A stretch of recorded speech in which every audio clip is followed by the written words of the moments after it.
కళ్యాణ్ గారు మోడీ గారు కలిసి పాకిస్తాన్ మీద యుద్ధం ప్రకటిస్తే ఎలా ఉంటుంది పరిస్థితి ఏంటి? పాకిస్తాన్ మీద యుద్ధం ప్రకటించడానికి పవన్ కళ్యాణ్ గారు ఇది చేయడానికి అనేది నేను చెప్పను. కానీ పాకిస్తాన్ మీద యుద్ధం ప్రకటించాలంటే నాట్ ఓన్లీ పవన్ కళ్యాణ్ గారి పర్మిషన్, భారతదేశం మొత్తం దేశానికి సంబంధించినటువంటి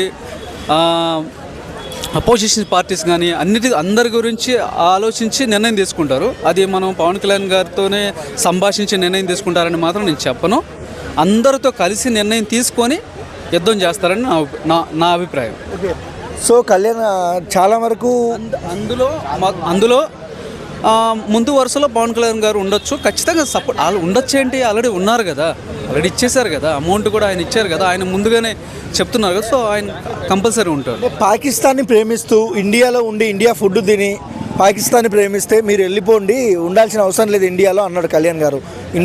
డైరెక్ట్గానే చెప్పాడు. ఎలా అనిపిస్తుంది అన్న? ఆల్రెడీ మనకు ఆకులు కాలిన తర్వాత చేతులు పట్టుకుంటే ఏమేమి లాభం లేదని ఒక డైలాగ్ ఉంటుంది కదా. ఆల్రెడీ మనం చేసిన తప్పు ఏంటంటే, మన గవర్నమెంట్ చేసిన తప్పు ఏంటంటే, అది కాంగ్రెస్ గవర్నమెంట్ కావచ్చు, బీజేపీ గవర్నమెంట్ కావచ్చు, పాకిస్తాన్కి మనకు ఇంత వైర్యం ఉండదు కాబట్టి ప్రతి ఒక్క దాంట్లో సీరియస్గా రియాక్ట్ అయ్యి ఉండాలి.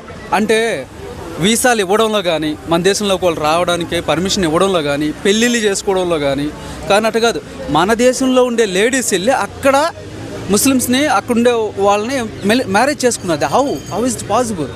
దానికి మన వాళ్ళు ఎలా అగ్రీ చేశారు అంటే కొంచెం కూడా రిస్ట్రిక్షన్ లేకుండా.